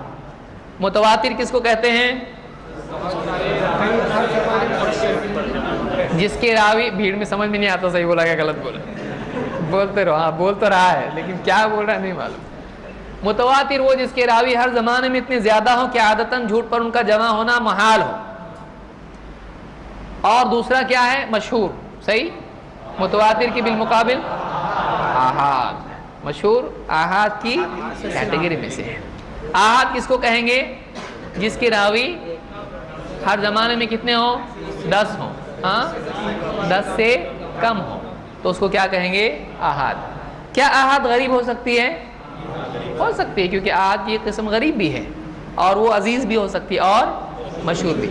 مشہور جس کے راوی ہر زمانے میں 3 ہوں، صحیح ہے، کم سے کم ہر زمانے میں کم سے کم 3 ہوں تو اس کو کیا کہیں گے؟ مشہور۔ لیکن 3 سے کوئی چیز مشہور ہوتی ہے؟ 3 لوگوں کو معلوم ہے تو مشہور ہو گیا، ایسا ہوتا ہے؟ ہمارے ہاں مشہور کا مطلب یہ کہ عام لوگوں کو معلوم ہے، یہ ڈکشنری میں ہوتا ہے، لیکن اصطلاح میں ویسا ہے؟ اصطلاح میں مشہور کا مطلب 3، کم سے کم 3 راوی ہر زمانے میں ہوں۔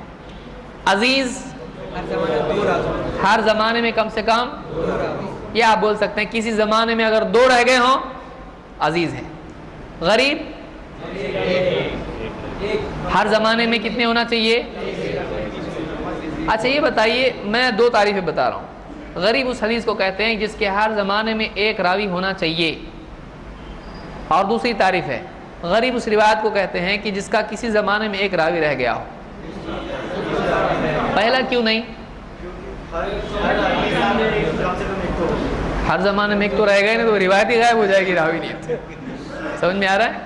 تو ہر زمانے میں 1 راوی ہو یہ شرط نہیں ہے، بلکہ یہ کہ کم سے کم 1 راوی کسی بھی زمانے میں رہ جائے، کسی بھی طبقے میں،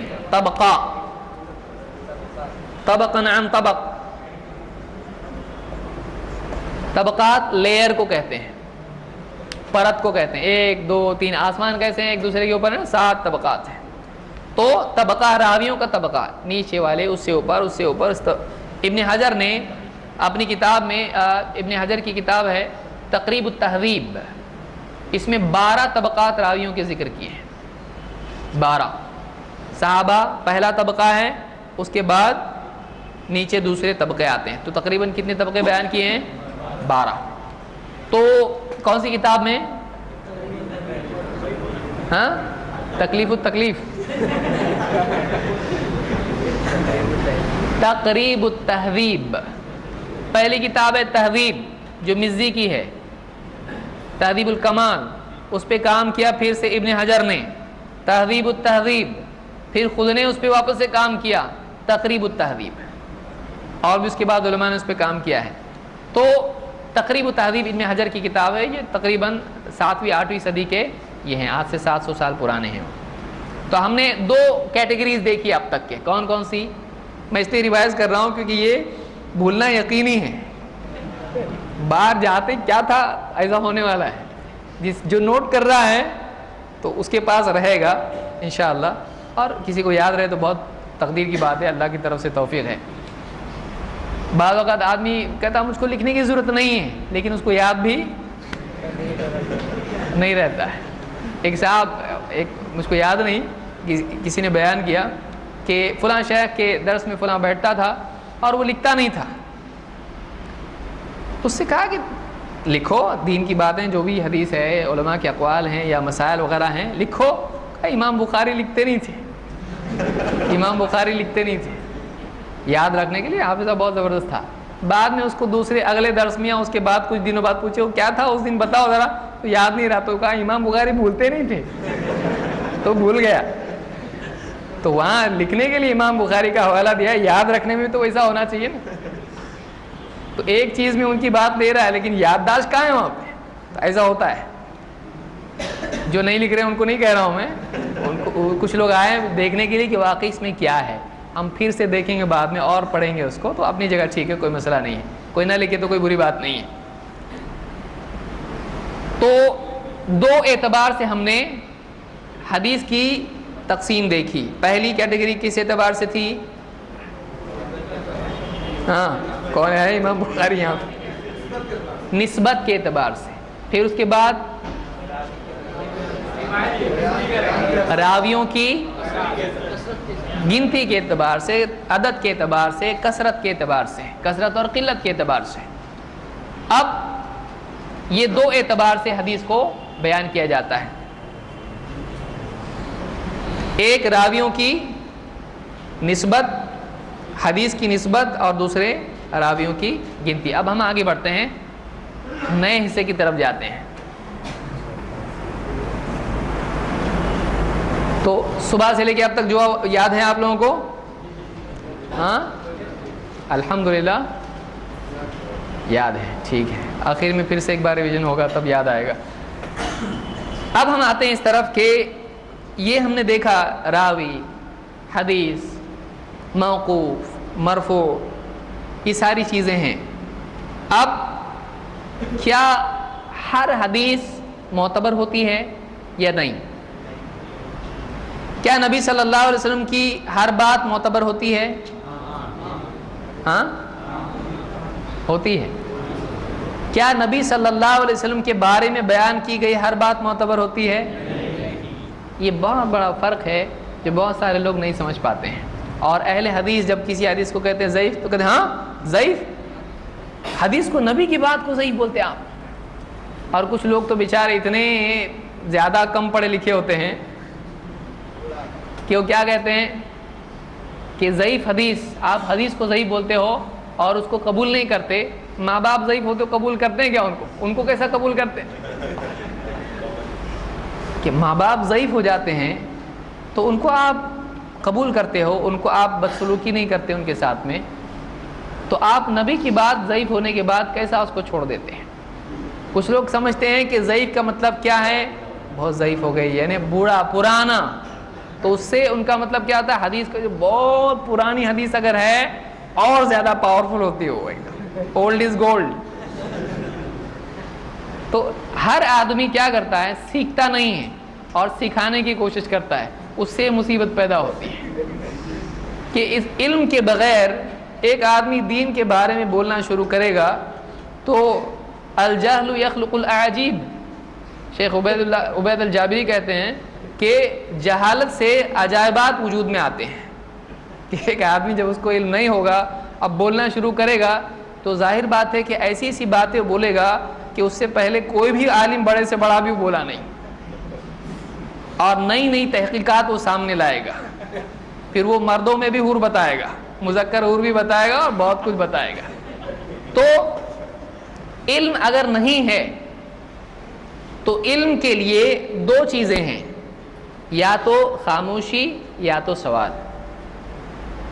اگر آدمی کے پاس علم نہیں ہے، اس کے پاس کیا کرنا چاہیے؟ اگر کوئی آگے پوچھتا ہے آپ بتائیے کیا جواب ہے اس کا؟ اگر اس کو نہیں معلوم ہے وہ کیا کرے گا؟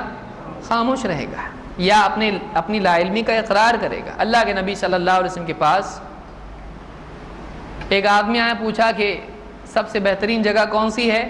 آپ نے کہا کہ لا ادری حتی اسأل جبریل، مجھ کو نہیں معلوم یہاں تک کہ میں جبریل سے پوچھوں گا۔ آپ نے پوچھ کے جواب دیا۔ تو بعض چیزیں آدمی کو معلوم نہیں ہوتی ہیں۔ خود اللہ کے نبی صلی اللہ علیہ وسلم کو جب باتیں معلوم نہیں ہوا کرتی تھیں تو آپ جبریل کا انتظار کرتے تھے اور معلوم کر کے جبریل اللہ کی طرف سے لاتے تھے، وحی آتی تھی، اللہ کا پیغام آتا تھا، پھر آپ بتاتے تھے۔ آپ سے پوچھا گیا روح کے بارے میں، ذوالقرنین کے بارے میں، اور جو اصحاب کہف تھے ان کے بارے میں پوچھا گیا، آپ نے کہا کل آنا، میں کل بتاؤں گا۔ تو جب آدمی کو معلوم نہیں ہے، آدمی نہیں بتائے، خاموش رہے، اور معلوم ہے تو بتائے۔ تو ایک آدمی کو اگر معلوم نہیں ہے تو وہ خاموش رہے یا پوچھے۔ اللہ کے نبی صلی اللہ علیہ وسلم کیا فرماتے ہیں؟ انما شفاء العی السؤال، آدمی کی لا علمی کا علاج کیا ہے؟ پوچھنا۔ نہیں معلوم پوچھو، فاسألوا اہل الذکر ان کنتم لا تعلمون، اگر تم نہیں جانتے تو جاننے والوں سے پوچھو۔ تو ایک آدمی کو چاہیے کہ اگر نہیں معلوم ہے تو معلوم کرے، اور اگر اس سے کوئی پوچھے تو جواب بغیر علم کے نہ دے۔ تو بعض لوگ جو ہیں حدیث کے بارے میں ایسی عجائبات بیان کرتے ہیں، حدیث ضعیف وہ ہوتی ہے جو بہت پرانی ہوتی ہے، یا اس طرح سے بہت سارے استدلال کرتے ہیں سب چیزیں۔ ایک صاحب سے میں نے پوچھا تو کہا کہ ضعیف حدیث صحیح حدیث وہ ہوتی ہے جس پہ چاروں اماموں کا اتفاق ہو، اور ضعیف حدیث وہ ہوتی ہے جس میں ان میں اختلاف ہو جائے۔ میں کہ یہ تعریف کہاں سے لایا بھائی؟ یہ تو بڑے کسی نے بھی، یعنی غلط سے غلط نے بھی تعریف نہیں بیان کی ہے۔ میں ان سے پوچھا اس کا مطلب ناک کے نیچے باندھنے کی حدیث بھی غلط، ضعیف، اور سینے پہ باندھنے کی بھی ضعیف، رفع الیدین کرنے کی بھی ضعیف، نہیں کرنے کی بھی ضعیف۔ تو کہا جب اختلاف مسئلے میں ہے علماء میں، امام شافعی کہتے ہیں کہ رفع الیدین کرنا چاہیے، اور امام ابو حنیفہ کے نزدیک نہیں ہے۔ امام ابو حنیفہ کے نزدیک ناک کے نیچے ہاتھ باندھنا ہے، امام شافعی کے نزدیک سینے پہ ہاتھ باندھنا ہے۔ تو ابھی کسی بھی مسئلے میں ائمہ کا اختلاف ہو جائے گا، وہ دونوں بھی حدیثیں ضعیف ہو جائیں گی، تو ہم جانا کدھر؟ تو جب دونوں حدیثیں ضعیف ہیں تو ہم کیا کریں؟ تو وہ بھی سوچنے لگے میری تعریف تھوڑی سی غلط چلی گئی، اور ان کے پاس کوئی جواب اس کا نہیں تھا۔ تو وقتی طور پر آدمی یہ سمجھ کے کہ ان کو معلوم نہیں ہوگا کچھ بھی بول دیتا ہے، لیکن بعد میں اس کو ہوش میں آتا ہے کہ خود مجھ کو معلوم نہیں ہے، اور یہ میرا امتحان لے رہے ہیں، یہ معلومات کے لیے نہیں پوچھ رہے ہیں۔ تو ایک آدمی کو چاہیے کہ نہیں معلوم ہے تو کیا کہے؟ نہیں معلوم، یہ حقیقت کے مطابق ہے، ورنہ آدمی کو بہت بڑا نقصان دنیا کا بھی ہوتا ہے اور آخرت کا بھی۔ دنیا میں ذلت ہے اور آخرت میں مصیبت۔ اللہ ہم سب کی حفاظت فرمائے۔ تو حدیث ضعیف ہو سکتی ہے، اور اللہ کے نبی صلی اللہ علیہ وسلم کی حدیث کوئی آپ کے نام سے بیان کرے، وہ نہ صرف یہ کہ ضعیف بلکہ وہ جھوٹی بھی ہو سکتی ہے۔ کیا حدیث جھوٹی ہو سکتی ہے؟ ہو سکتی ہے، کیونکہ ہم نے دیکھا حدیث کس کو کہتے ہیں؟ نبی کے نام سے بیان کی جائے۔ تو کوئی جھوٹا آدمی نبی کریم صلی اللہ علیہ وسلم کا نام لے کے جھوٹ بول سکتا ہے۔ ایسا ہوتا کہ بولنے جا رہا اس کو زبان سے نکل رہا ہی نہیں کچھ، ایسا ہوتا ہے؟ نہیں۔ یہود نے، نصارہ نے اللہ کی کتاب میں تحریف کر دی، تو ایک آدمی عملاً ایسا کر سکتا ہے، لیکن ایک آدمی قرآن میں اپنی طرف سے نقطے بڑھا سکتا ہے کہ نہیں؟ نہیں، اپنے ہاتھ سے نہیں کر سکتا ہے، پریکٹیکلی اس کے لیے ممکن نہیں ہے۔ ہاتھ فرشتے پکڑ لیں گے اس کا؟ نہیں۔ وہ ہا کو جیم نہیں کر سکتا ہے، خا نہیں کر سکتا ہے، لیکن وہ باقی رہے گا نہیں۔ پکڑنے والے فوراً پکڑیں گے، اتنے حفاظ ہیں کہ وہ کھڑے ہو کے جب پڑھے گا کہے نہیں، بچہ بھی کہے گا چچا ایسا نہیں پڑھتے ہیں، ہم مدرسے میں ایسا پڑھ کے آئے ہیں۔ وہ کہے جھوٹ بولتا ہے، کسی سے بھی جا کے پوچھو، اس مسجد کے امام سے پوچھو، اس سے پوچھو، اس سے پوچھو، ہمارے دادا سے پوچھو، کسی سے بھی پوچھو۔ یہاں کا مصحف دیکھو، انگلینڈ کا مصحف دیکھو، افریقہ کا دیکھو، عرب میں دیکھو، کہیں بھی جاؤ آپ قرآن میں آپ کو ایسا ملے گا۔ تو وہ اپنے قرآن میں کر سکتا ہے کچھ بھی ایسا، لیکن وہ باقی رہ سکتا ہے نہیں۔ تو حفاظت ایسی ہے کہ اگر کوئی گڑبڑ کرتا بھی ہے تو وہ گڑبڑ کیا ہوگی؟ وہی معاملہ حدیث میں بھی ہے کہ کوئی آدمی حدیث میں اپنی طرف سے ملاوٹ کرتا ہے وہ پکڑا جائے گا. اللہ نے اس کی حفاظت کا ایسا انتظام کیا ہے. اس لیے بہت سارے لوگ کہتے ہیں حدیث میں اتنی ساری ملاوٹ ہوئی ہے, اگر واقعی حدیث کی حفاظت کا انتظام ہوتا تو نہیں ہوتا, ایسا لوگ نہیں کر پاتے. تو یہ بات تو کوئی قرآن میں بھی آج کر سکتا ہے. قرآن میں اپنی طرف سے کوئی آدمی چھاپ دیا کچھ بھی لکھ کے, کیا کر نہیں سکتا ہے؟ ایسا کر سکتا ہے, لیکن وہ آدمی پکڑا جائے گا تو معلوم ہوا کہ اس کا جو بھی کام تھا وہ فیل ہو گیا, قرآن کو چینج نہیں کر سکا. امت میں اصل قرآن قیامت تک باقی رہے گا. اسی طرح سے حدیثوں میں اللہ کے نبی صلی اللہ علیہ وسلم کی کوئی آدمی ملاوٹ کر سکتا ہے, لیکن پکڑنے والے کیا کریں گے؟ اس کو برابر پکڑیں گے اور اس کا جھوٹ ثابت ہو جائے گا, اس کا غلط ثابت ہو جائے گا. تو حدیث کی حفاظت بھی اس اعتبار سے ہے. اور امت میں آپ دیکھیے خود ایک عجوبہ ہے یہ. آپ دنیا میں آج جو سب سے زیادہ سوفسٹیکیٹڈ, سب سے زیادہ ایک دم بہت کیئرفلی جو نیوز سسٹم مانا جاتا ہے, جو بھی ہو, اب اس کا سسٹم دیکھیں کیا کرتے ہیں وہ لوگ. ہاں بتائیے کیا ہوا یہاں پہ, ایسا ایسا ہوا, وہ آدمی ادھر سے آیا اس نے اس کو مارا, لے لو ہو گئی نیوز. یہ آدمی سچا ہے, یہ گھر پہ سو رہا تھا, اٹھ کے آگے بتا رہا ہے یہاں پہ واقعی دیکھا نہیں دیکھا کچھ نہیں. آپ نے دیکھا؟ ہاں میں نے دیکھا. آپ سچے ہیں؟ آپ سے سچا ہوں. آپ تو بہت جھوٹ بولتے ہیں, میں آپ سے سچا ہوں. کیسا آدمی معتبر ہے؟ نہیں کوئی چیک کرتا ہے, نہیں کوئی کریڈیبلٹی نہیں اس کی, کوئی آتھینٹسٹی نہیں. بس فلاں نے کہا نیوز بن گئی, بعد میں جا کے معلوم پڑتا ہے کہ وہ جھوٹ تھا. کتنی خبریں ایسی ہوئی کہ بعد میں جا کے جھوٹ ثابت ہوا. نیچے اخبار میں کہیں کونے میں اپولوجی آتی ہے کہ ہم نے اس دن نیوز جو ہیڈ لائنز میں مین پیج پہ دی تھی, سوری وہ غلطی ہو گئی اس کے اندر. تو وہاں وہ بڑا آتا ہے, لیکن بعد میں نیوز کیسی آتی ہے؟ چھوٹی. تو کیا تحقیق کا ان کا معیار ہے؟ کوئی معیار نہیں. کوئی بھی آدمی کچھ بھی بول سکتا ہے, وہ نیوز بن سکتا ہے. بڑے سے بڑے آدمی پہ کوئی بھی آدمی الزام لگا سکتا ہے, اس کی بات معتبر مانی جاتی ہے. تو اسلام میں ایسا نہیں ہے. اسلام میں بولنے والا معتبر ہونا چاہیے, اور کوئی ایک نہیں, چلو سند میں فلاں صاحب ہیں ان کی برکت سے باقی لوگوں کو قبول کر لو. ہر آدمی معتبر ہونا چاہیے, تب جا کے وہ بات مانی جائے گی. تو حدیث کا جو نظام ہے اس کے اعتبار کا, اس کو چیک کرنے کا, اس کے ایکسیپٹ کرنے کا, اس کے قبول کرنے کا اتنا پختہ ہے کہ دنیا کا کوئی سسٹم اتنا پاورفل نہیں ہے کسی نیوز کے قبول کرنے میں. آج بھی نہیں, آج سے پہلے بھی نہیں. آپ دیکھیے مثال کے طور پر بائبل وغیرہ کے نسخے ہیں, کسی کو کسی جنگل میں مل گیا, کسی کو کسی ریگستان میں مل گیا, اٹھا کے لایا, بہت اینشنٹ ہے یہ, اس کے اوپر کاربن ڈیٹنگ کا کچھ کیے انہوں نے اور اس سے پرانا یہ. پھر یہاں سے وہاں سے نسخے جمع کیے, ان سارے نسخوں کا پورا ایک جو ہے جگہ جمع کر کے ان میں چیک کر رہے ہیں, صاحب کو دیکھ کے ایک بیچ کا ٹیکسٹ وہ لوگ لے رہے ہیں. یہ طریقہ اسلام میں نہیں ہے.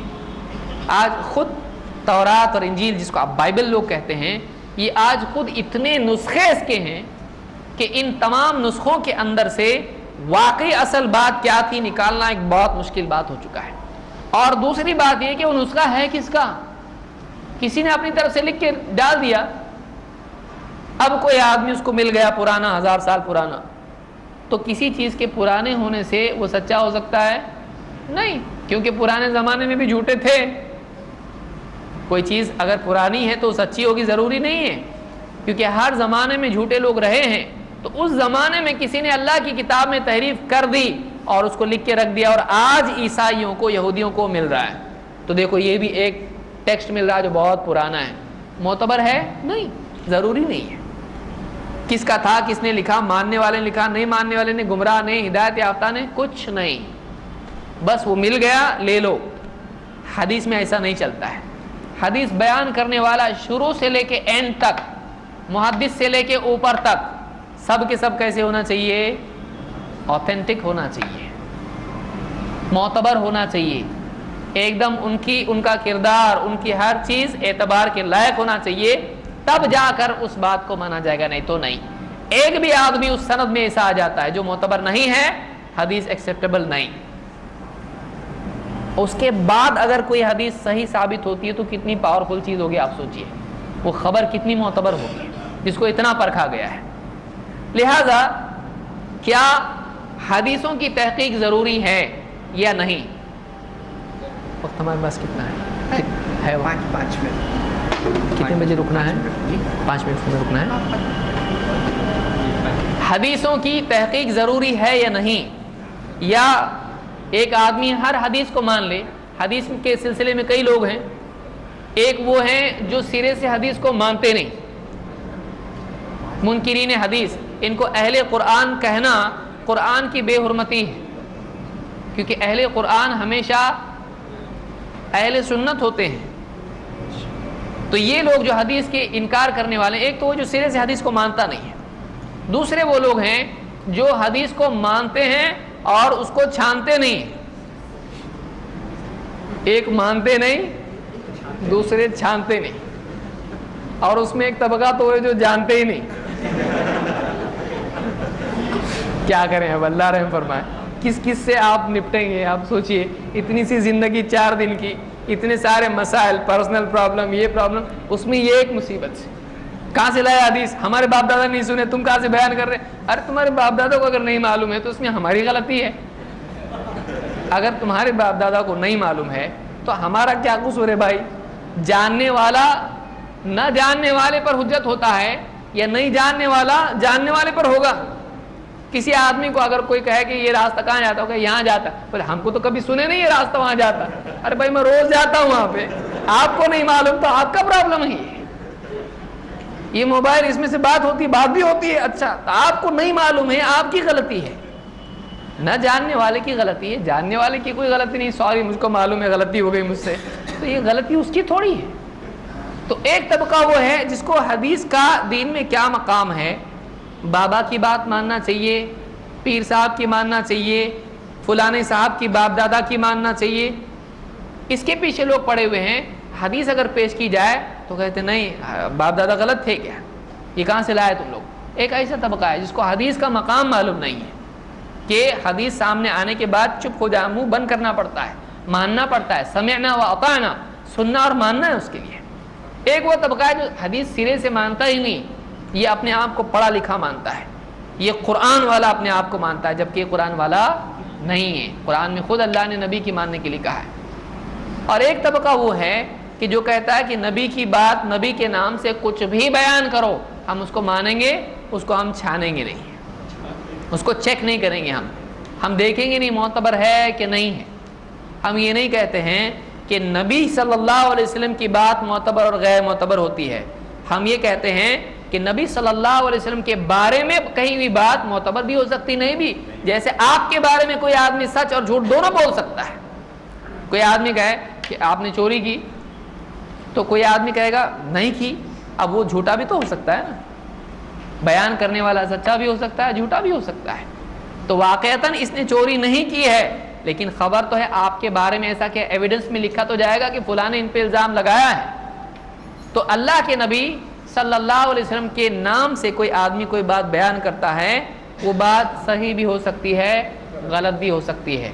نبی صلی اللہ علیہ وسلم کی بات جھوٹی نہیں ہوتی ہے. آپ کے نام سے کوئی جھوٹ بیان کر سکتا ہے، اس لیے بیان کرنے والوں کو چیک کرنا ضروری ہے. لہذا میں یہ سمجھتا ہوں کہ اتنا کافی ہے. ہم مغرب کے بعد میں انشاءاللہ دیکھیں گے کہ احادیث کی تحقیق کیوں ضروری ہے، راویوں کی تحقیق ضروری کیوں ہے، راوی ضعیف کیوں ہوتے ہیں، حدیث ضعیف کیوں ہوتی ہے. یہ ہماری آخری مجلس رہے گی میں سمجھتا ہوں. اس کے بعد سوال جواب بھی اگر اس میں موقع ملا تو انشاءاللہ ہوگا.